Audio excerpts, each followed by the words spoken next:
মই এজন বীৰ লাচিত সেনাৰ সাধাৰণ সৈনিক হয়, কিন্তু এটা কথা হৈছে যে আমি বিজেপিৰ বিৰুদ্ধে যদি আমি এখন গণতান্ত্ৰিক সংগ্ৰাম কৰিব লাগে, আমি 2021 চনৰো এখন গণতান্ত্ৰিক সংগ্ৰাম কৰিছিলোঁ আৰু সেইখন সংগ্ৰামত জিকিছিলোঁ। আৰু 2021 যিটো নিৰ্বাচনী ফলাফল আছিলে বিধানসভাৰ, শিৱসাগৰ জিলাত কিন্তু তেতিয়া বিজেপি দলে এখনো আসন পোৱা নাছিল।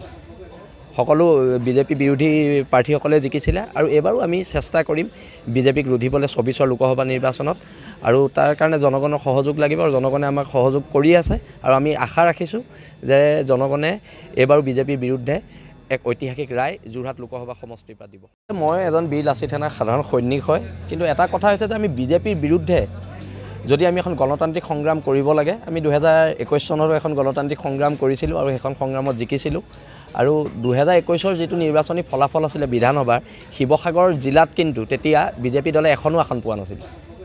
সকলো বিজেপি বিৰোধী প্ৰাৰ্থীসকলে জিকিছিলে আৰু এইবাৰো আমি চেষ্টা কৰিম বিজেপিক ৰুধিবলৈ 24 লোকসভা নিৰ্বাচনত। আৰু তাৰ কাৰণে জনগণৰ সহযোগ লাগিব আৰু জনগণে আমাক সহযোগ কৰি আছে আৰু আমি আশা ৰাখিছোঁ যে জনগণে এইবাৰো বিজেপিৰ বিৰুদ্ধে এক ঐতিহাসিক ৰায় যোৰহাট লোকসভা সমষ্টিৰ পৰা দিব।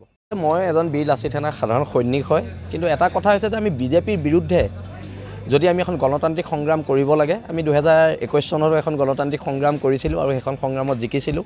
আৰু 2021 যিটো নিৰ্বাচনী ফলাফল আছিলে বিধানসভাৰ, শিৱসাগৰ জিলাত কিন্তু তেতিয়া বিজেপি দলে এখনো আসন পোৱা নাছিল।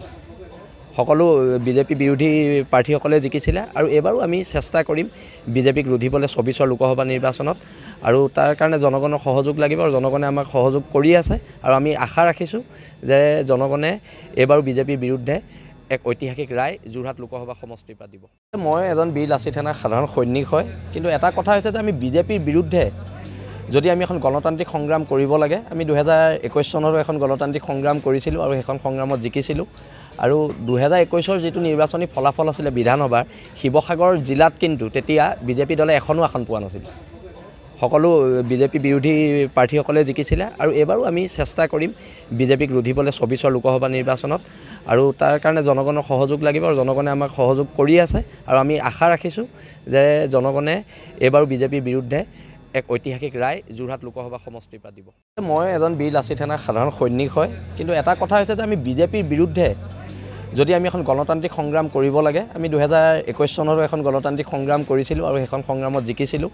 আৰু 2021 যিটো নিৰ্বাচনী ফলাফল আছিলে বিধানসভাৰ, শিৱসাগৰ জিলাত কিন্তু তেতিয়া বিজেপি দলে এখনো আসন পোৱা নাছিল।